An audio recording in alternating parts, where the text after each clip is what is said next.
Halo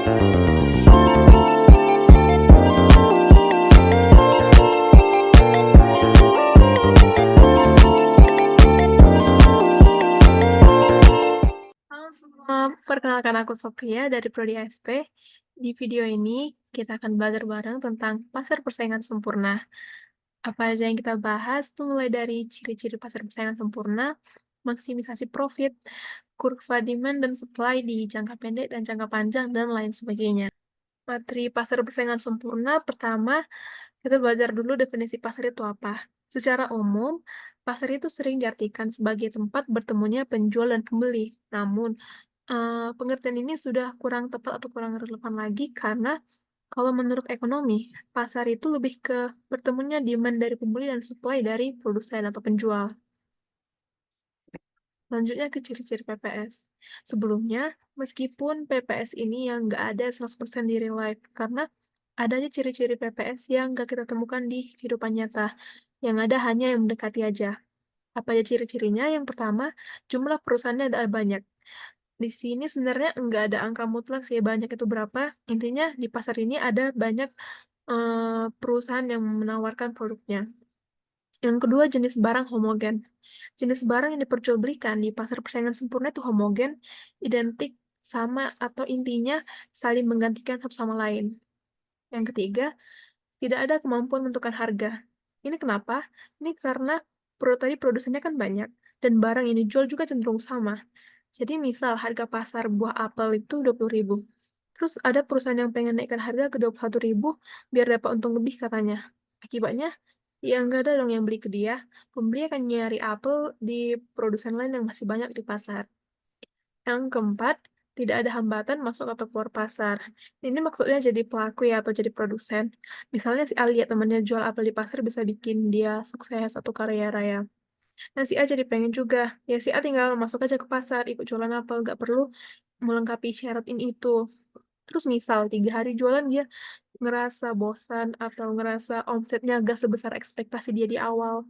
Kalau dia mau keluar dari pasar juga mudah ya, tinggal cabut aja. Yang kelima, hubungan P dan MC. Kalau di pasar persaingan sempurna, P atau price itu sama dengan marginal cost. Jadi di ekonomi itu seharusnya produsen yang baik itu menetapkan harga sama dengan MC-nya atau tambahan biaya setiap pertambahan satu barang yang diproduksi. Tapi di kenyataannya, ada aja produsen yang suka eksploitasi konsumen atau dia minta lebih dari marginal cost-nya. Tapi di PPS, karena persaingannya itu sempurna, jadi nggak ada penjual atau produsen yang tanda petik nakal. Jadi di PPS itu P sama dengan MC, nggak ada eksploitasi-eksploitasi. Yang keenam, informasi pasar tersedia secara sempurna. Informasi di pasar persaingan sempurna ini diketahui dengan baik oleh produsen dan konsumen. Informasi yang dimaksud ini ada banyak. Misalnya, tadi pasarnya itu pasar buah apel. Informasi itu contohnya ciri-ciri buah apel yang berkualitas, harga pasarannya berapa, gimana cara memproduksinya, dan lain sebagainya. Dan semua informasi itu, kalau di PPS pasti semuanya tahu. Contohnya kayak penjualan pembeli pasti tahu harga pasarannya itu 20.000 misalnya. Ciri yang ketujuh, kurva demand untuk BPS itu ada dua jenis. Ada kurva demand individu untuk satu perusahaan aja dan ada kurva demand pasar. Itu untuk semua perusahaan yang ada dalam pasar. Bentuk kurvanya ini juga berbeda, nanti akan dibahas di slide berikutnya. Ciri yang kedelapan, di jangka pendek, mereka atau perusahaan di PPS dalam jangka pendek ini bakal merasakan apa aja sih? Ada tiga kondisi atau kemungkinan. Yang pertama, laba supernormal. Yang kedua adalah laba normal. Yang ketiga bisa juga mengalami kerugian. Yang kesembilan, sedangkan di jangka panjang, masing-masing perusahaan di pasar persaingan sempurna itu hanya bisa merasakan laba normal aja. Dan ciri yang ke-10 adalah tidak ada ketergantungan dengan produsen lain. Misalnya tadi contoh pasar persaingan sempurnanya kan pasar buah apel. Apakah si penjual apel itu sangat tergantung dengan penjual apel yang lainnya? Ya enggak dong pastinya, karena persaingan itu kan sangat sempurna. Dia pasti nggak pengen ada penjual yang lain juga. Kita review lagi ya singkat. Apa itu TR? TR itu sendiri itu penghasilan total atau total revenue atau seluruh penghasilan yang diterima oleh penjual dari penjualan suatu produk. Kalau tingkat harga itu P dan jumlah barang yang terjual itu Q, maka TR itu P kali Q. Sedangkan MR itu sendiri atau penghasilan marginal atau marginal revenue adalah perubahan jumlah penghasilan perusahaan akibat dari perubahan tingkat penjualan sebesar 1 unit. Sehingga MR itu dirumuskan sebagai delta TR per delta Q atau turunan pertama dari TR. Sedangkan AR atau average revenue atau penghasilan rata-rata adalah jumlah penghasilan per unit yang diterjual. Nilainya itu pasti sama harga produk tuh. Karena apa? Karena AR itu dirumuskan TR per Q, sedangkan TR per Q itu juga sama dengan P. Nah, pada perusahaan yang berada di pasar persaingan sempurna, sifatnya itu sebagai penerima harga atau price taker, di mana P itu sama dengan AR dengan NR. Ini bisa kita lihat di tabel ini, di mana P itu sama dengan AR sama dengan NR.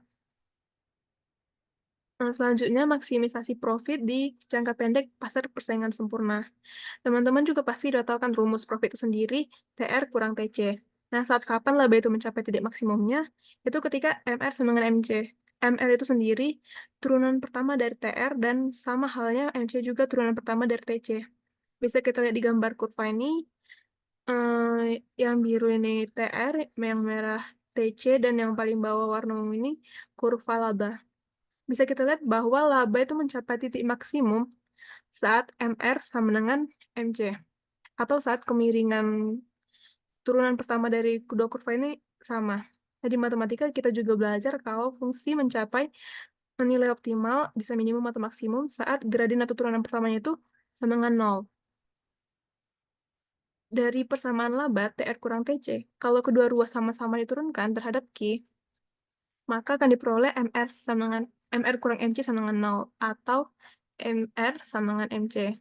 Nah, sehingga kalau di kurva ini, maksimisasi profit itu terjadi ketika perusahaan ini berproduksi di titik start. Ini. Kita review lagi dari penjelasan sebelumnya. Pasar persaingan sempurna itu kan identik dengan penjual dan pembeli yang banyak. Jadi persaingannya itu tinggi atau sempurna.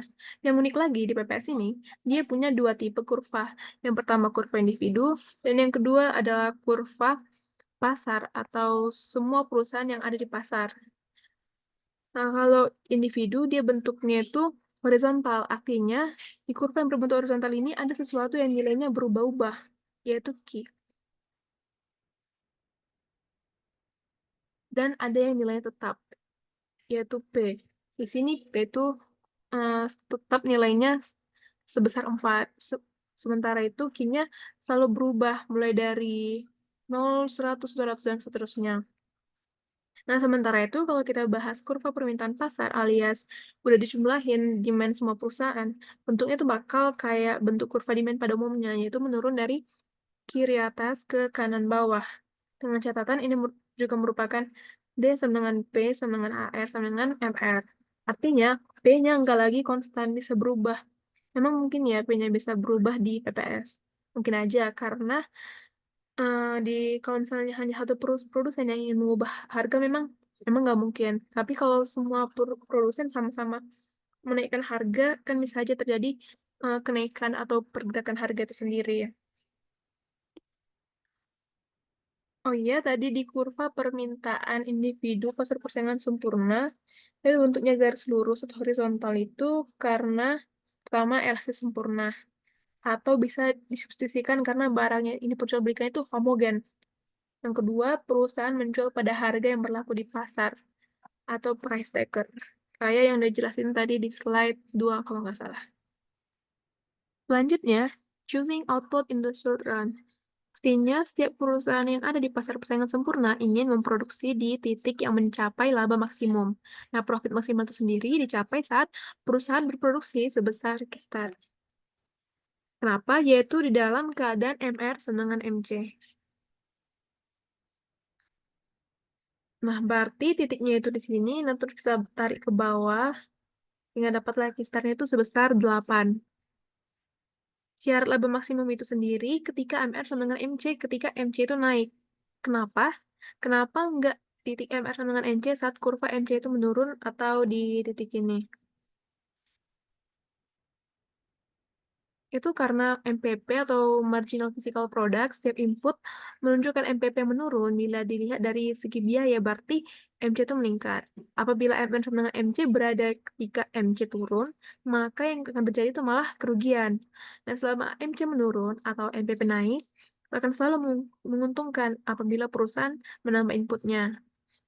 Maka dari itu, titik MR sama dengan MC yang dipakai itu adalah titik yang di sini. Saat memproduksi lebih kecil dari Q-star atau di Q1, perusahaan masih bisa menambah profit dengan menambah output karena tambahan revenue atau MR-nya itu masih lebih besar daripada MC-nya. Ini MR lebih besar daripada MC-nya. Dan sedangkan selisihnya itu merupakan profit. Nah, jadi saat berproduksi di Q1, ada profit yang hilang sebesar area kuning di sebelah kiri atau di sini. Nah, saat produksi lebih besar dari Q-star atau Q2, perusahaan itu juga akan mengalami kerugian. Kenapa? Karena saat itu MC-nya lebih besar daripada MR. Nah, saat produksi di Q2, profit akan berkurang sebesar area kuning yang di sebelah kanan. Nah, tadi untuk mencapai laba maksimum kan berproduksi di Q-star. Kali itu profit yang diperoleh perusahaan adalah area ABCD. Ini A, B, C, D. Jadi areanya itu yang ini. Oke, selanjutnya penjelasan tentang kenapa bisa terbentuk area profit ABCD di slide sebelumnya. Saya sudah jelaskan di sebelumnya itu ada 3 kondisi yang bisa dirasakan oleh perusahaan atau produsen di pasar persaingan sempurna dalam jangka pendek. Ada laba supernormal, laba normal, dan kerugian. Pertama, kita bahas tentang kondisi profit atau laba supernormal, yaitu ketika TR lebih besar daripada TC, atau disebut juga positive economic profit. Kenapa dibilang positive economic profit? Karena laba itu kan TR kurang TC. Di sini selisih TR kurang TC itu sendiri positif. Nah, dalam jangka pendek, PPS bisa merasakan laba supernormal. Nah, kurva permintaan individu, kan kayak yang udah jelaskan sebelumnya tadi kan bentuknya horizontal kan ya ini. Selanjutnya, supaya tahu gimana sih perusahaan ambil keputusan, kita perlu data MC di kurvanya. Nah, meskipun di PPS, tapi yang namanya produsen pasti pengennya mendapatkan laba maksimum kan ya, atau seenggaknya mentok-mentok di rugi minimum. Nah, di ekonomi, syarat untuk mencapai itu, yaitu di titik MR sama dengan MC. Berarti produsen yang rasional itu seharusnya berproduksi di Q-star atau di sini.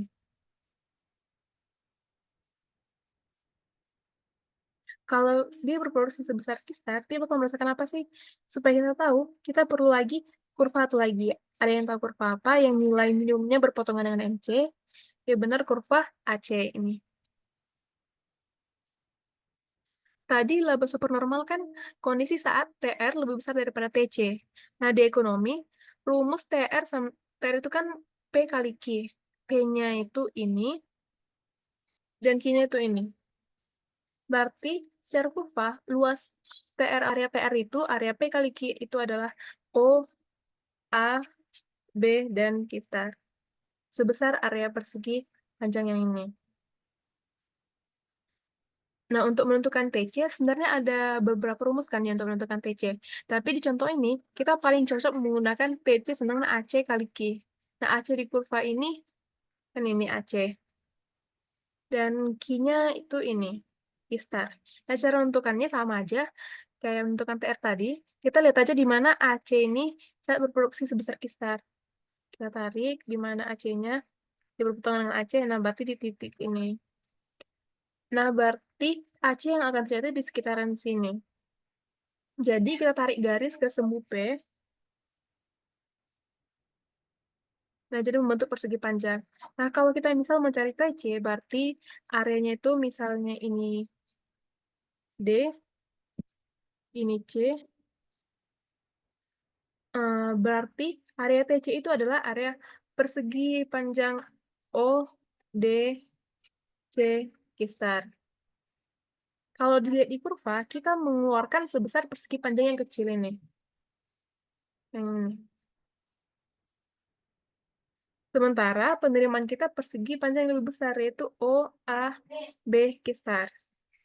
Maka kita punya selisih berupa laba sebesar persegi panjang ini, atau persegi panjang di ABCD. Nih, ini laba yang dirasakan oleh perusahaan.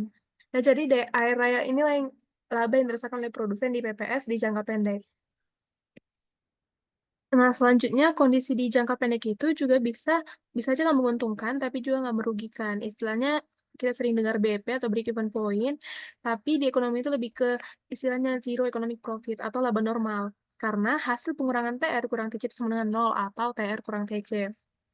Konsepnya sama aja sih kayak yang sebelumnya, kita gambar dulu kayak biasa kurva demand dan MC, terus kita cari titik di mana produsen berproduksi, yaitu di pastinya saat MR sama dengan MC. Atau di sini tuh di titik E2, gini. Terus kita tarik ke bawah, yap, sebesar A2. Inilah jumlah output yang akan diproduksi. Nah, kita juga perlu kurva AC kan untuk mengetahui berapa sih total cost-nya. Nah, kurvanya itu di kondisi yang di sini.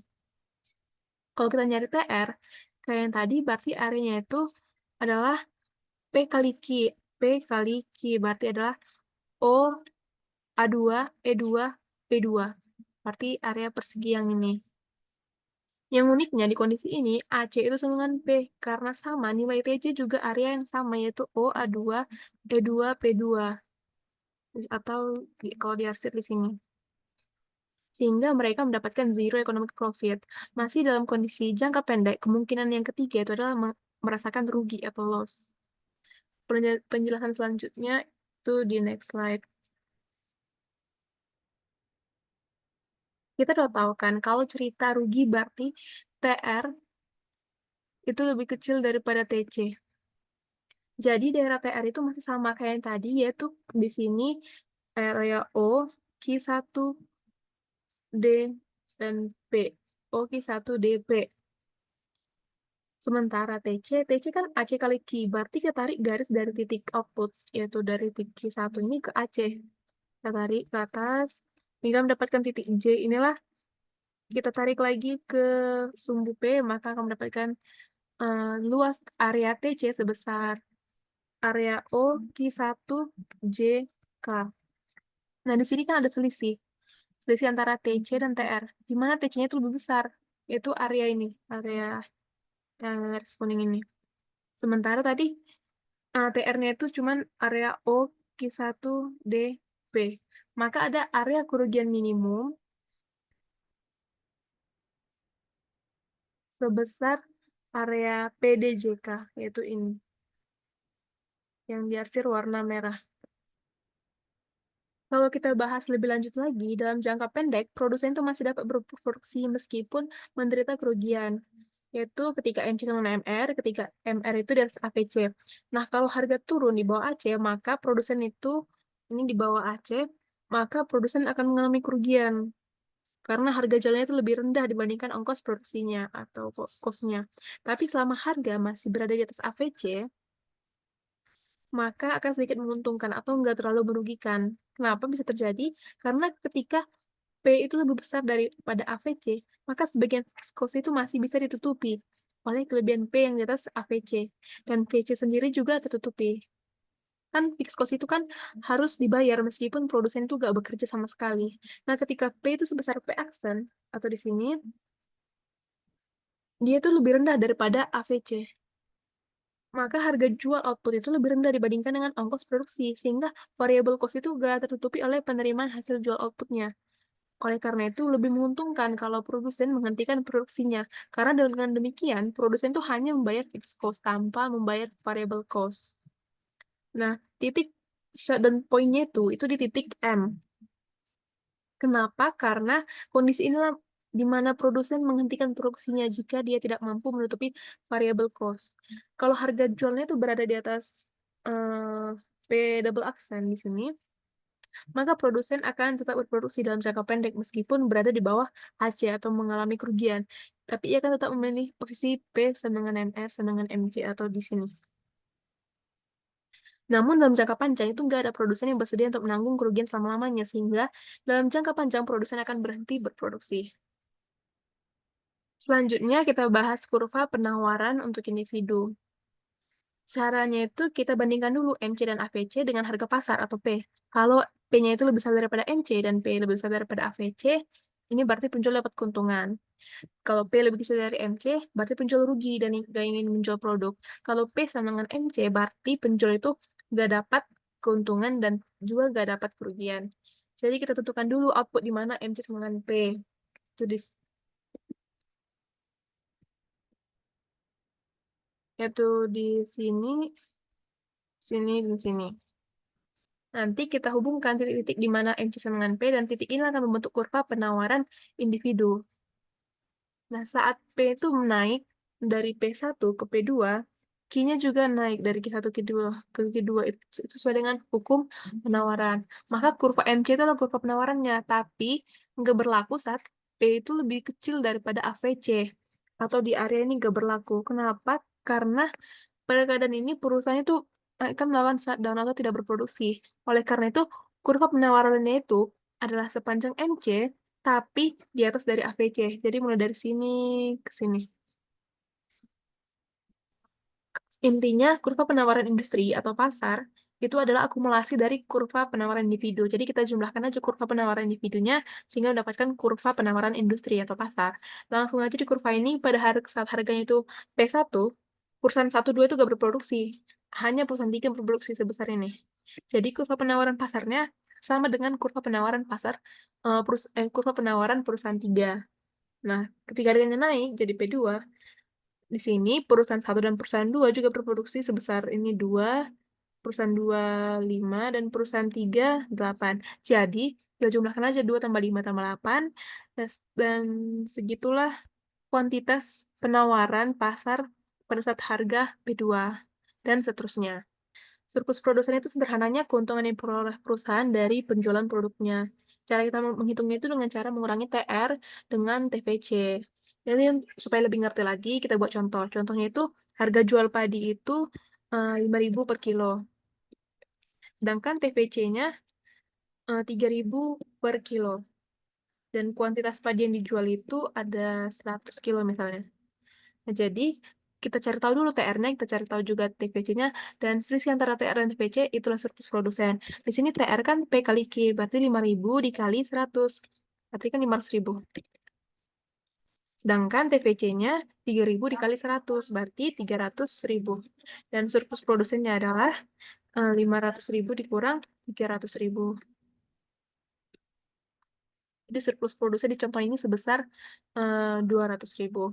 Nah, kalau dari kurva, kita bisa lihat langsung, kan mencari TR itu, kayak yang kita pelajari di slide sebelumnya itu, TR kan P kali Q. Berarti area ini. Kita kurangi dengan TVC, dan area TVC itu sendiri adalah area di bawah MC dari 0 hingga Q star. Berarti area TVC itu sendiri, kalau bisa digambarkan itu ini. Hingga didapatlah surplus produsen itu area yang berwarna krem. Oke, selanjutnya kita bahas maksimisasi profit di jangka panjang. Mulanya harga pasar ditentukan oleh keseimbangan jangka pendek atau interaksi antara demand dan supply yang menghasilkan harga keseimbangan P1 dan Q1. Lalu di sini terjadi excess profit karena kalau kita tarik garis, di sini P itu lebih besar daripada LAC-nya sendiri. Akibatnya apa? Perusahaan ekspansi usahanya dan ini menarik perusahaan baru masuk ke dalam pasar. Nah, sederhananya, kalau kita pakai contoh yang tadi, itu pasar buah apel tadi, awalnya si Ali temennya jualan apel di pasar, bisa bikin dia tajir melintir. Ini ibaratkan kondisi price lebih besar daripada long run average cost. Nah, karena dia juga pengen masakan yang sama, dia masuk pasar jualan apel juga. Dan temannya juga pengen dapat untung lebih dengan ekspansi usaha dia yang udah dia punya. Akibatnya apa? Penawaran apel di pasar yang makin banyak dong. Nah, ketika penawarannya meningkat dari QS1 ke QS2, maka akan terjadi pergeseran kurva supply dan mengakibatkan P itu sama dengan LAC. Harga keseimbangannya turun menjadi P2, dan di sini P itu sama dengan LAC. Dan dalam hal ini, prosesnya berhenti karena baik pasar dan perusahaan dalam kondisi mengakibatkan harga keseimbangan baru yang menurun dari P1 ke P2. dan output keseimbangan baru dari Q1 ke Q2 dari equilibrium dalam jangka panjang. Oke, selanjutnya untuk supply di jangka panjang itu sebenarnya ada 3, ada konstan, ada increasing cost, dan ada decreasing cost. Kita bahas satu persatu dulu, mulai dari constant cost industri. Itu awalnya dimulai saat D1 sama dengan S1. Maka keseimbangannya itu ada di P1 ini. Dan dalam jangka panjang, profit perusahaan itu nol. Karena apa? Karena saat P1 itu P sama dengan AC, sehingga nggak ada profit. Dan perusahaan berproduksi pada Q1. Nah, saat D-nya naik, demand-nya naik menjadi D2, demand naik, bergeser ke kanan, maka P-nya juga, sementara S-nya tetap, maka P-nya akan naik di P2. Nah, dalam keadaan ini, perusahaan mempunyai profit. Kenapa? Karena harganya itu, price-nya itu sekarang lebih besar daripada AC. Nah, profit ini akan menarik perusahaan lain untuk masuk, sehingga supply itu menaik, bergeser ke kanan, dari S1 ke S2. Dan harga kembali ke P1 dengan Q yang lebih besar. Harganya turun, sementara Q-nya itu naik. Intinya, constant cost industri ini punya karakteristik, walaupun produksi bertambah dan memerlukan input yang lebih banyak, harga inputnya itu tetap. Akibatnya, kurva MC dan kurva AC itu tetap nggak berubah, dan profitnya kembali ke nol. Nah, awalnya itu dari kurva D1 sama dengan S1, dan keseimbangannya itu ada di P1. Sini. Pada keadaan ini, dalam jangka panjang, profit perusahaan itu nol karena P sama dengan ATC atau AC. Sini. Profitnya itu nol. Dan perusahaan berproduksi pada Q1. Saat demand-nya naik menjadi demand 2, D2, harga keseimbangannya itu menjadi P2. Sini. Karena supply-nya itu masih tetap. Dan di sini terjadi profit. Kenapa? Karena price-nya itu lebih besar daripada ATC. Ini price-nya di sini ATC-nya.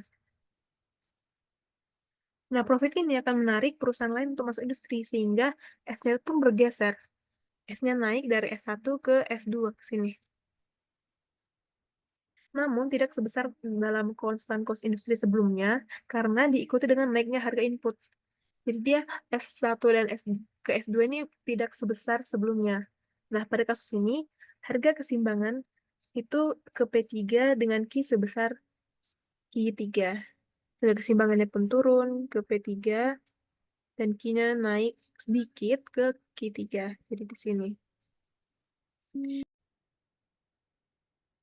Jadi bisa disimpulkan, di increasing cost industry ini, karakteristiknya saat produksi bertambah dan memerlukan input yang lebih banyak, harga inputnya juga naik. Akibatnya, kurva MC dan AC-nya juga ikut naik. Walaupun demikian, efek total profitnya itu kembali menjadi nol. Yang ketiga itu sebenarnya ada decreasing cost industry. Sebenarnya konsepnya sama aja. Intinya di decreasing cost industry ini, supply curve pasarnya itu bentuknya downward sloping. Dan dia mencapai economics at scale, atau input price-nya itu turun saat mereka meningkatkan jumlah kuantitas yang ditawarkan. Oke, jadi sekian materi tentang master persaingan sempurna. Semoga bermanfaat. Terima kasih.